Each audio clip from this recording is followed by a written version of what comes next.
How you doing today? I am so glad you are here. You are listening to the Female Mixing Engineers Music Podcast, where we bring you 4 very cool songs created by 4 very talented females in 4 unique home studios. Yes, yes, yes. And my name is Darcy Jevons, and I will be bringing these ladies to your ears. And I so appreciate you listening in. This is a great podcast for anybody who wants to learn more about mixing, learn what females are doing in their home studios, and just to hear awesome music. Yes, I'm so glad you're here. This is episode number 4. 4 seems to be the magic number today. Yeah, so I hope you're all doing well. I've gotten great response and feedback for the podcast in emails, in comments, and I am so grateful because this is such a cool thing to be a part of, to listen to what females are doing in the studios.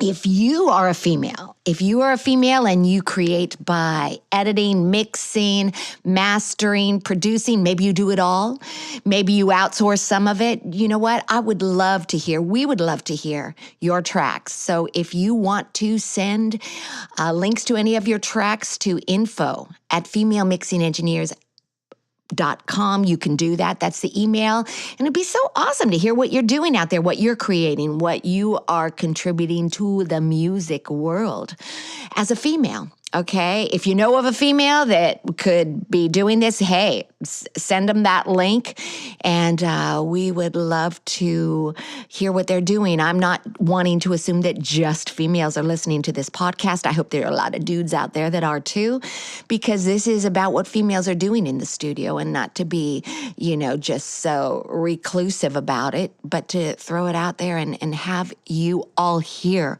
what females are creating. Because this is just the beginning, all right? Let's see, if you want to hear what these females are doing in the studio, please stay tuned, because you're going to hear how they achieved exceptional quality of the sound that is on the track. So anyway, before we get started spotlighting these talented women, I wanted to talk to you a little bit on the chat about, well, I like to call it cleaning house before you start mixing. It's the editing process. And we're going to focus a lot on just vocal editing, but there are other editing processes that, of course, we want to do before we start mixing. I mean, obviously, if you are doing all of your own music, if you are recording it yourself and then you mix it and you're involved in all the production of it, it's a huge task, because once you're done recording, usually the next process is going to be editing. You're going to be listening to the tracks. You're going to be hearing things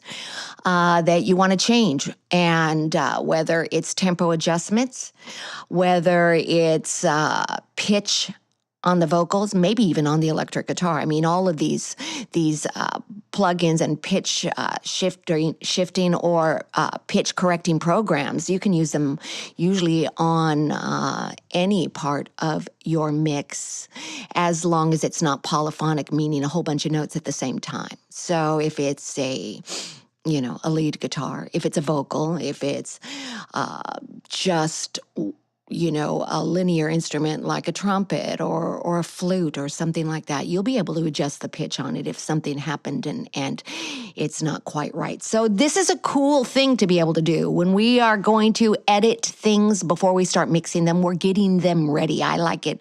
It's like cleaning before the party. That's what I think about it, okay? I want these tracks to start in a mix where they have maybe sounds removed if that's what needs to be done, or the pitch, as I was saying. So we can talk about other editing tools, which could be high or low pass filters that can help remove certain sounds, certain boominess, certain hissiness. You can use those. There's quantizing with regards to tempo adjustments, where you're locking something in on a downbeat or an upbeat or anywhere in between that you want the transient or the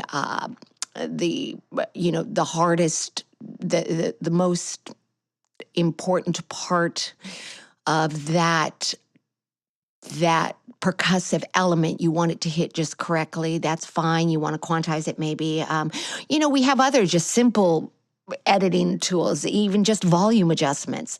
Okay, so what we need to remember though is let's talk about the vocals and the pitch correction, okay? So a lot of people don't even seem to want to admit to this. They don't even want to admit to the fact that they're using, pitch correcting tools. There's nothing wrong with it. I mean, at all. In fact, it's expected. Unfortunately, it's like Mike Sr., and if you're not familiar with Mike Sr., he's a producer and a mix engineer that has is the author of many books.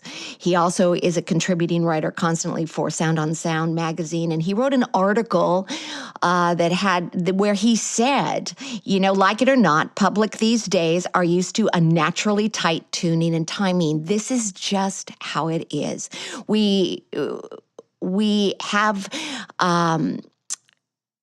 this capability of tightening up things very tight. And whether you're for that, against it, you know what? Whatever. It doesn't matter that much. There are genres where, unfortunately, you will have to tighten things up. They need to sound, but that's how it sounds good. That's how it sounds tight, like, say, pop music, okay?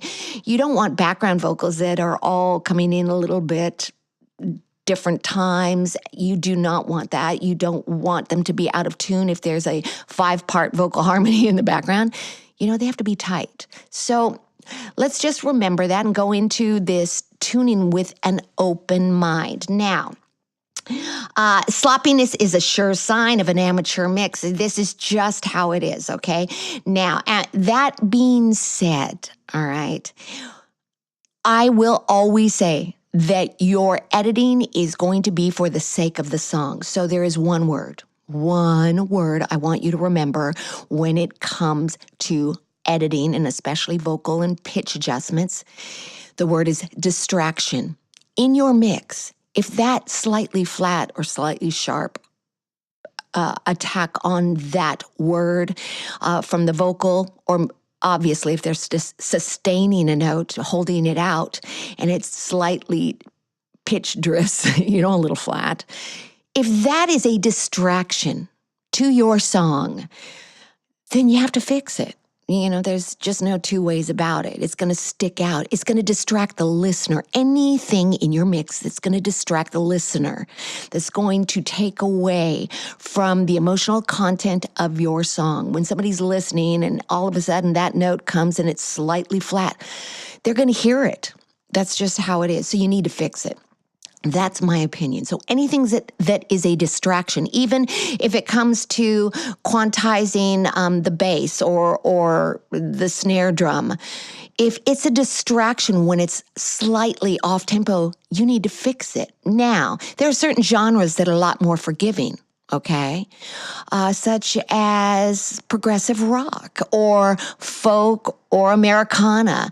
A little bit of out of tune on that banjo, a little bit of out of tune on the vocal or guitar can be an element that people embrace. It sounds real. It sounds raw. That's good. You might not want to touch it. So there is a fence that you have to ride with regards to this, this tuning elements. So when it comes to tuning, there are definitely a lot of programs out there for vocal tuning. And I found it interesting. There's an article that I'm putting a link to in our show notes. And it even proves that 9 out of 10 people in a blind sound test preferred tuned vocals.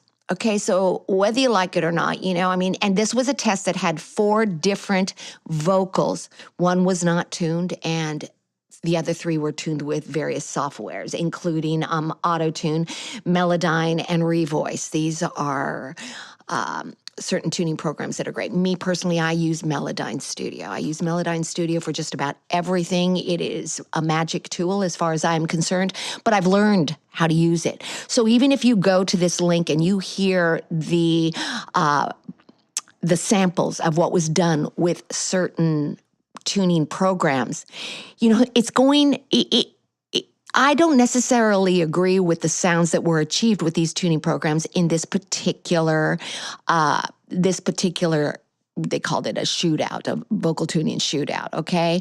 Because to me, the one that was done with Melodyne, I could have done a better job tuning the vocal on Melodyne. It sounded a little robotic. It sounded not as smooth as I personally would have done with that vocal.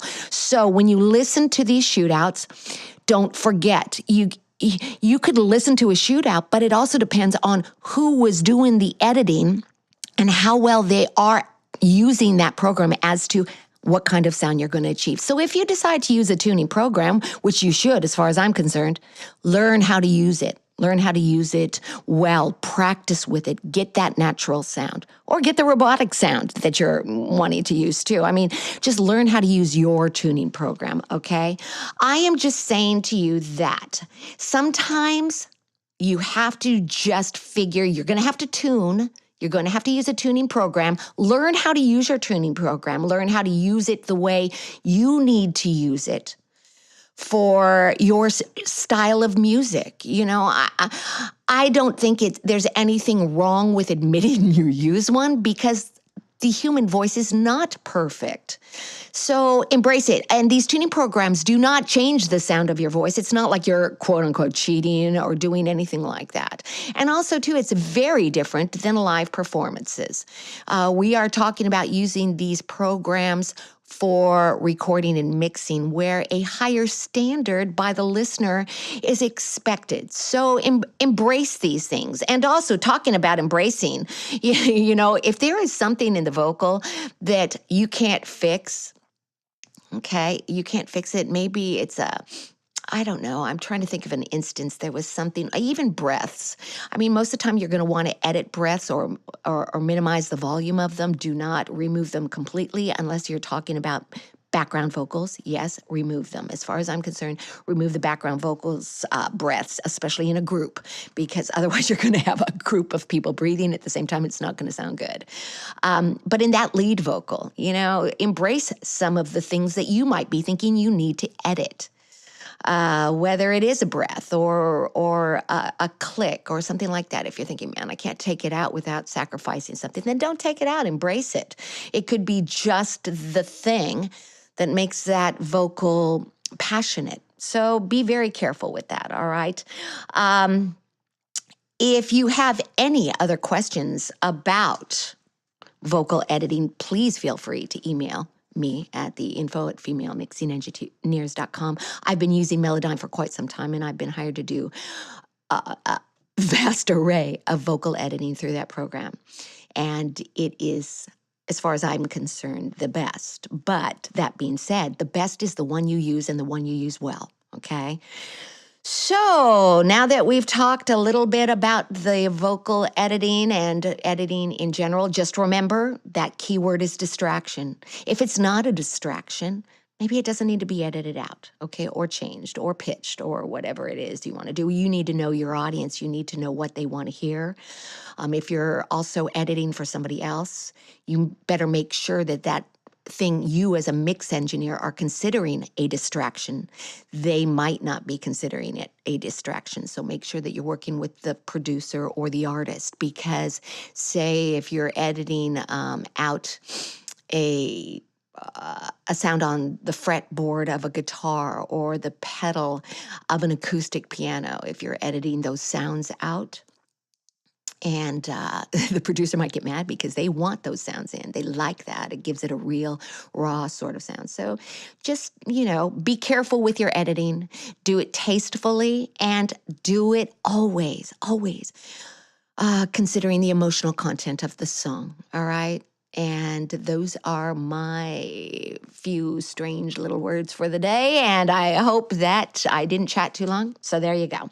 Anyway, I think it's time for us to move on to our first lady and her awesome song. All right, here we go.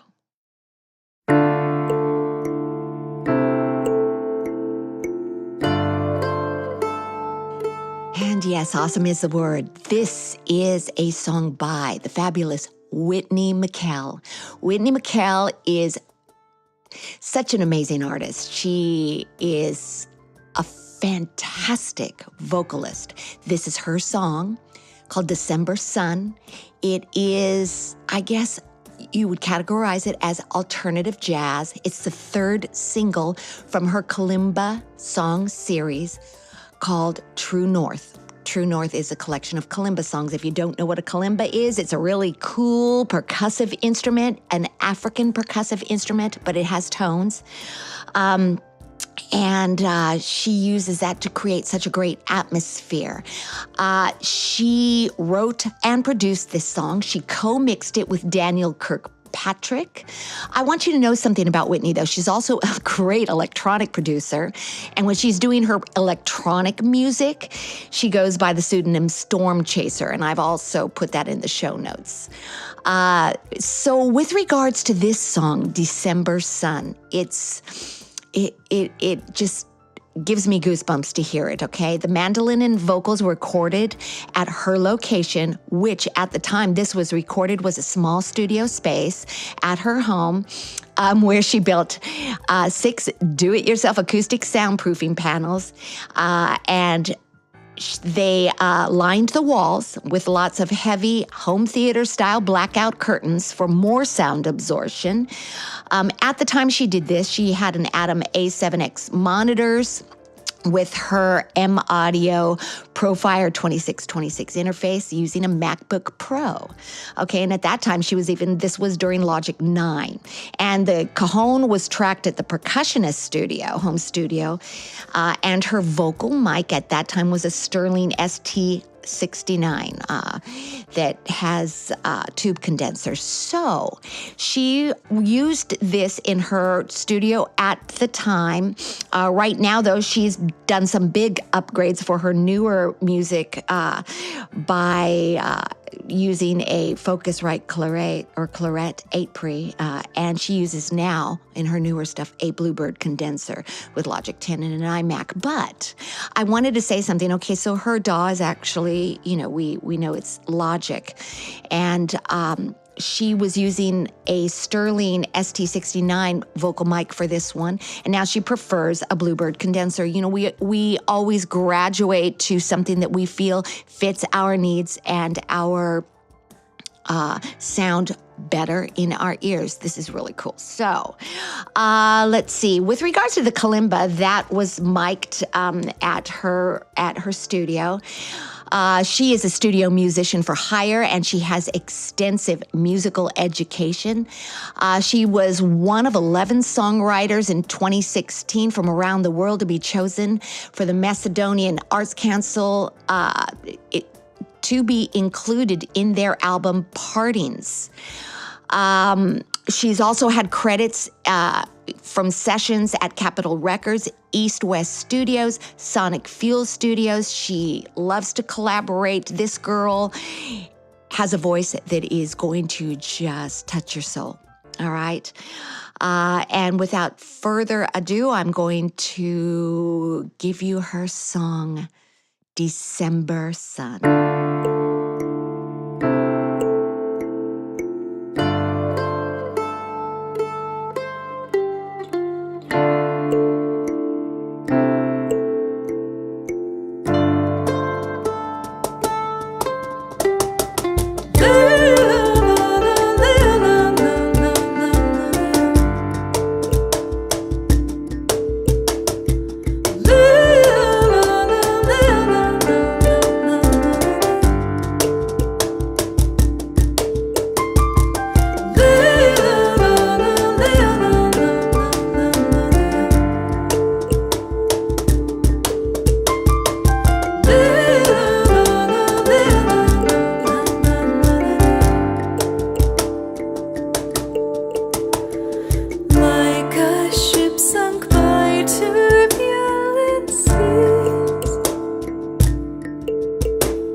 swaying softly, carried by the breeze. Then we merge our beating hearts two into one. It's as unexpected as December sun.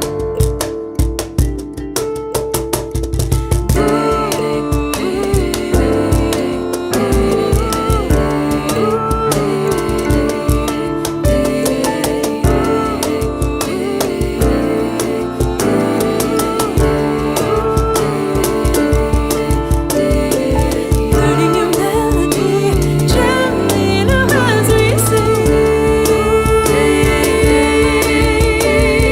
This life could be made for me. See what tomorrow brings.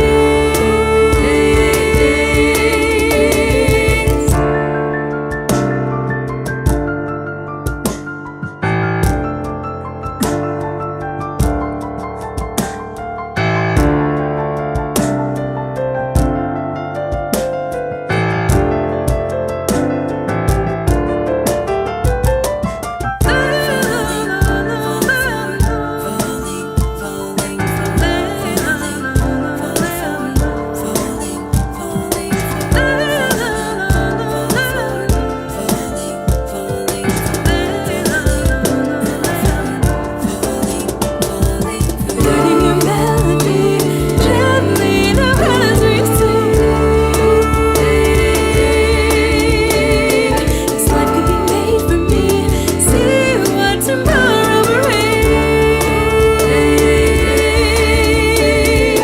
Learning your melody gently now as we sing. This love is alive in me. Wow, I just love that last chord. That last chord is just so awesome. You know, Whitney attended Cal State University, Long Beach, and actually that's where I got my BA in music. She got a BM in music. She is amazing. She was with Pacific Standard Time, which is an award-winning vocal group from the university, and I'm telling you, I can hear that influence in her arranging. That was amazing, Whitney. And as I said to all of you out there, if you want to hire her as a vocalist for your project, please feel free to contact her through any of the links that I offered up there. And Whitney, you blow my mind. And we're going to be featuring much more of her music, even some of her electronic stuff on future shows. So stay tuned for that. And okay, let's move on to the second little lady that we are featuring, lady number 2.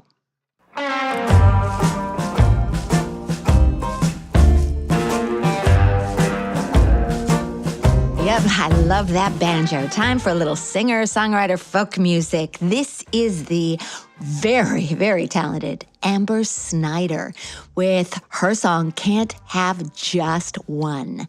This song was written and performed by Amber, and she did the vocals and acoustic guitar. It's from her album, Heroes and Heartaches. The links to all of these and where to purchase it are in the show notes. It was recorded at a home studio belonging to Gawain Matthews, who you can also find out about him at GawainMatthews.com. Now, Amber and Gawain made many of the decisions together in the studio. She would occasionally operate the DAW while Gawain tracked in the other room because the studio was his. But Amber and her husband are renovating their home studio in the San Francisco Bay Area and working on some major soundproofing at their home studio. She uses Pro Tools. She's been working with audio for 2 decades. She started with a 4-track recorder, and from there, went on to take engineering classes, audio engineering classes. So with this particular song, Can't Have Just One. It was recorded at a friend's home studio, but she was in on most of the decisions, obviously. And it was co-mixed, and the vocals went through a Corby Cat mic with a U67 capsule. Very popular for Neumann microphones. A guitar solo was on a 60s Teisco run through a Bell and Howard film projector. She said that gave it the rad tone that it has. That's really, that's very, very creative, using a film projector to get the sound you want on a guitar solo. Very cool. The banjo and acoustic were recorded on a pair of Mojave MA100 condenser mics. So when you listen to Amber and her music, it's easy to see why the IMA nominated her album for the Best Folk Singer-Songwriter Album of 2016. She is very talented, and I'm sure she'll keep us updated on her studio as it progresses. We're going to have more of her music on this show for certain. Love her style, love her personality, and here we go with Can't Have Just One, written and performed by Amber Snider.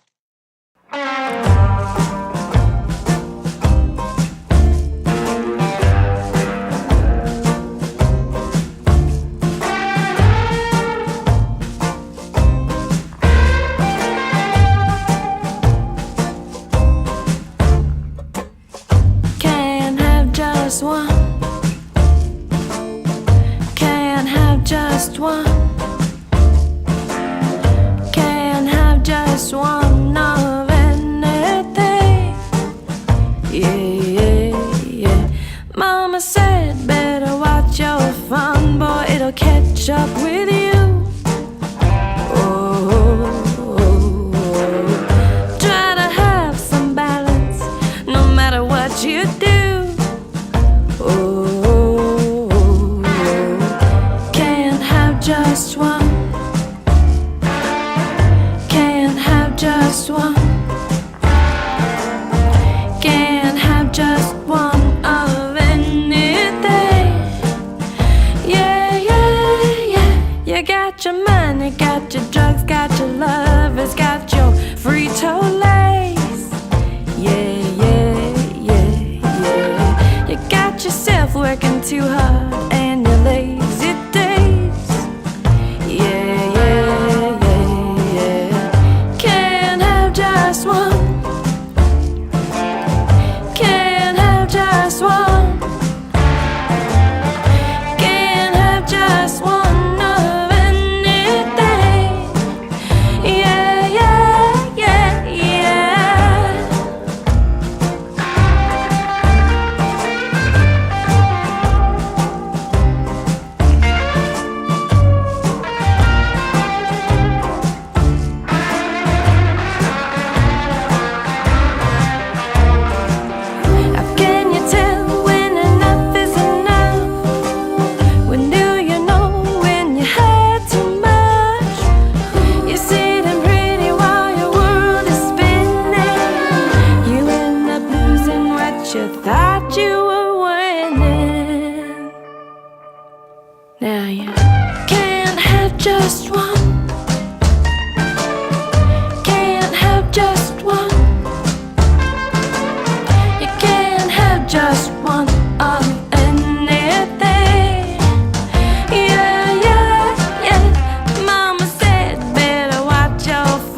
Okay, so I don't know if you guys noticed, but there was this really, really cool, like just very simple ascending piano part in there that just was in the background, added a great balance with that banjo. It sounded like kind of this honky-tonkish sort of ascending piano line. It was really cool. I loved it. Gosh, Amber, that was such a great song. Such a great production. It had so much personality. And I can't wait to feature more of your songs on this show because it's very awesome listening to you. And please let us know how that new studio is coming along, okay? Anyway, that was the awesome Amber Snider. And as I said, links to her album and other websites and social media are included in the show notes, okay? So now we're going to move on to little lady number 3. Here we go. I'm really excited about this track. Wow, this is such a cool track. This is Emily Spiller. Emily Spiller is a singer, musician, and loop artist. She's a working, performing musician. This song is entitled Ocean Wolf. It's from the EP Wonder Bro Remixes. Emily is so cool. She's so cool. She's got the neatest sort of sound that you're going to hear. It's I fell in love with it when I heard it. She has her own label, Beacon Hill Records. She has had a lot of her music in film and media, including Mitsubishi and Jeep commercials, a Bergdorf commercial, iPad app, and Bram Stoker's Dracula on the iPad app in 2011.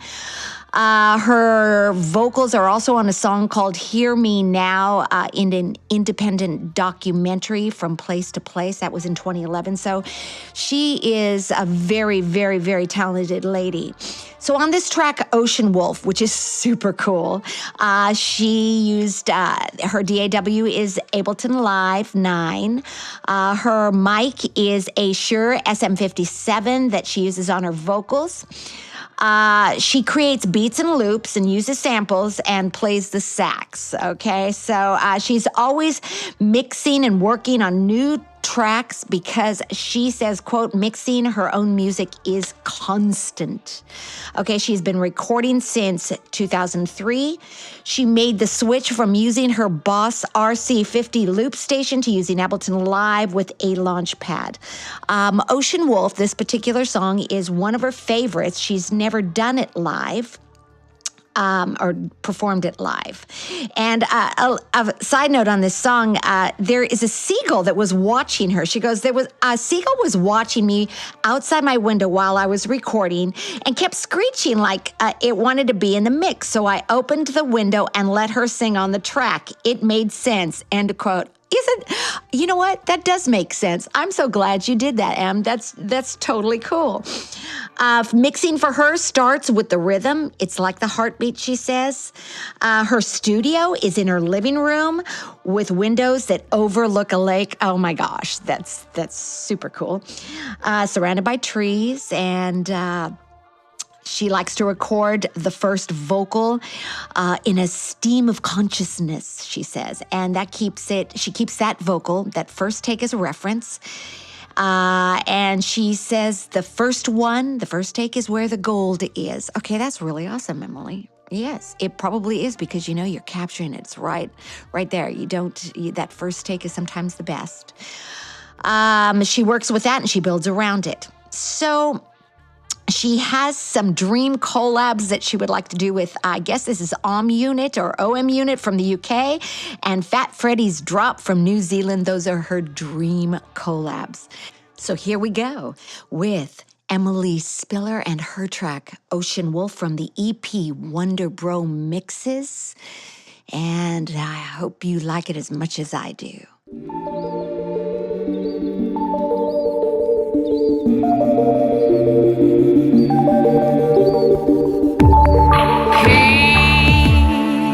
He's got a heart of gold. You never let me down. No, no, no.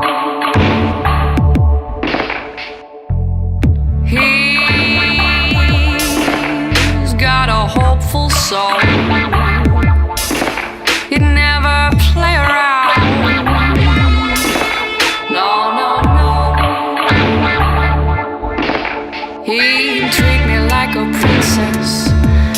except that I'm a Wolverine queen. He doesn't even know me. He doesn't know the company I keep.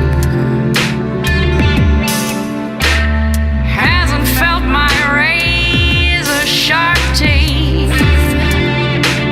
Once I dig my claws in, you'll be sure to bleed.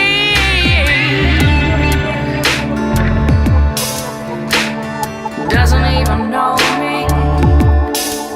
You don't know me. You'll never know me. I'm an ocean wolf. I come out at night to feast on the sea.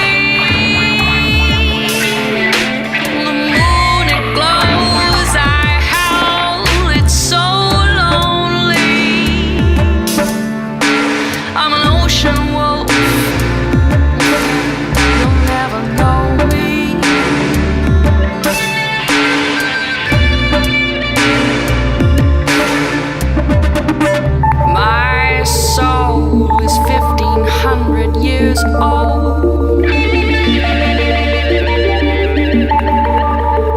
Although you got a heart of gold, you'll never know me. Oh, you got a hopeful soul, but you'll never know me. La la la la, I'm an ocean wolf. La la la la.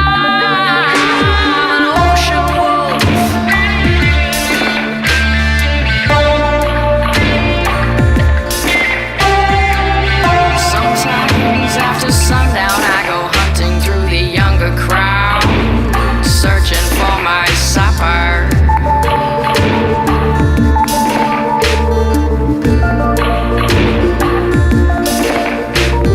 Even after I've been fed, my stomach's full. The bones of the dead lay around me. I still want more.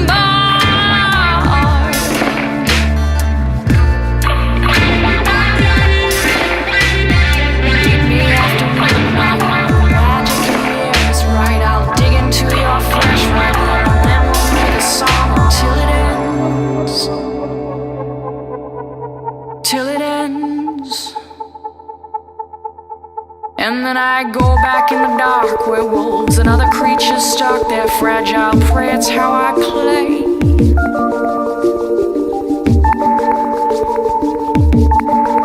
You'll never know me.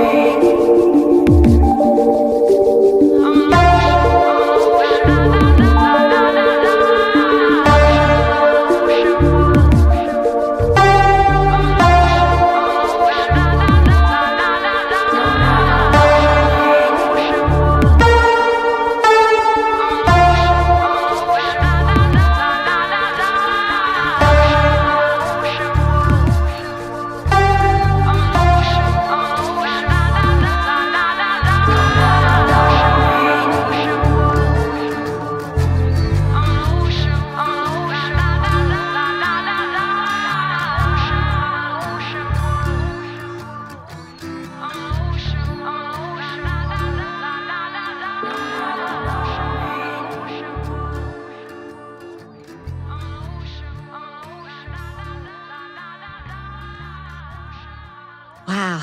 I really love that acoustic guitar at the end. That was like an unexpected sort of cherry on the top of that beautiful, beautiful song. It was so cool, and it was percussive, and it was had so many elements in it that were just treats for the ear. And that ending with that acoustic guitar, I really like. Yeah, that was great, Emily.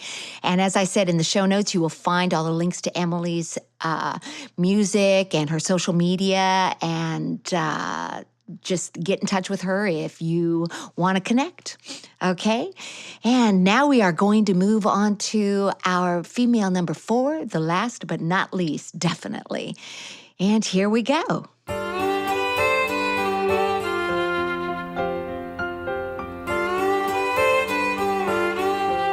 Isn't this music beautiful? This is Lucy Skystone with her song Garden from the album Fallen Angel. She also goes by the name Savra, but now she goes by the name Lucy Skystone. So if you're looking for her music online, you might still find some of her tracks under the name Savra. She's from Britain. She is an alternative indie folk pop artist, and she is completely in charge of her mixing, production, recording. She does it all. She does it all in her home studio. She is a violinist, as you could probably tell from that intro. She's amazing. She's a keyboard player, and she programs everything herself and plays violin lots of times over the strings in her DAW, which she uses Logic Pro. She has YouTube videos of how to record strings and mix them with the virtual strings that are in your DAW. So those are linked in the show notes. It's really interesting watching her too, because you can get such a great sound if you're playing your own strings over the DAW strings. So that's a very cool thing to do. And so for Garden, she used a mix of Apple loops and she programmed her own sounds.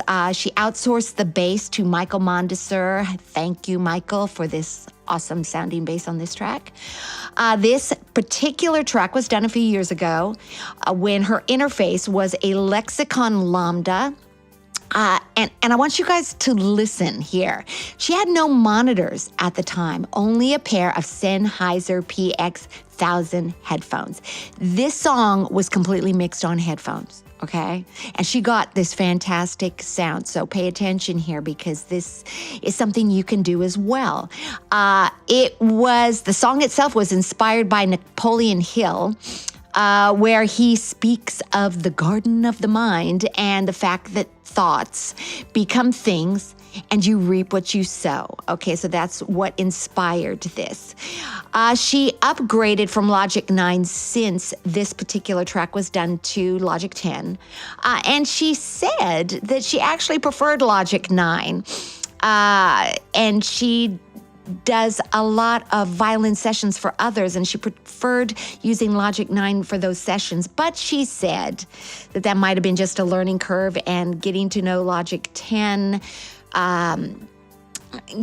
she could grow accustomed to that and take back those words. But we all know that, when you're trying to acclimate to a new version of your DAW, it can be a little bit, frustrating at times.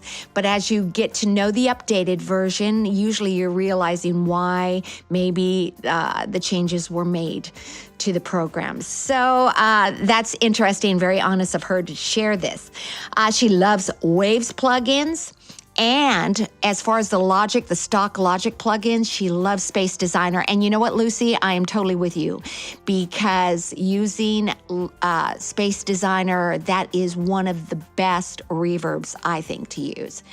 So she has a YouTube channel, which there are links to. She also streams live on Crew. Crew TV is a real-time TV for artists, so you can watch them in real time and their performances. So that link is also in the show notes. So is her YouTube link.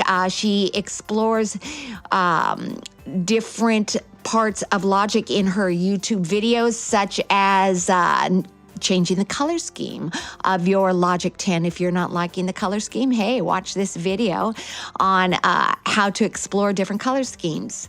This is not just changing the track colors. This is changing the whole skin or interface of Logic, which is nice. And also, as I was saying, how to blend string samples with recorded violin. And mixing on headphones versus mixing on monitors. So when you listen to this, you're going to understand that mixing on headphones is very possible to get a fantastic sound. And without any more chatting from me, we are going to listen to Garden by Lucy Skystone.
That was so beautiful. I love that. You know, my favorite part of that song probably is the bridge where she's got the ascending chord progression, just building and building and building. That is very, very cool production. You know, it's just building into the rest of the song. I love that. I love it so much. And those strings. And Lucy, your voice is so unique. I mean, to me, of course, I'm over here in America, but that very, very British sort of sound that you have. Is it British? I don't know. You say you're from Britain, but I'm loving it. I think it's so unique, so sweet, so very, very, very cool. So anyway, that was Miss Lucy Skystone. And as I said, all the links to her music, her YouTube, her crew, any links to buy her music are supplied in the show notes. So I guess that means we are done for this time around. And I am so, so happy that you have joined us. And please go to the Female Mixing Engineers website and get on the mailing list there. And don't forget to rate and subscribe to this podcast. Leave some reviews. It helps more than you will ever know when you even just leave a rating. Okay, and I look forward to you joining us next time and the great music there we are going to have on the next podcast. So here's to all you ladies out there rocking your studios, and all you guys too. Happy mixing.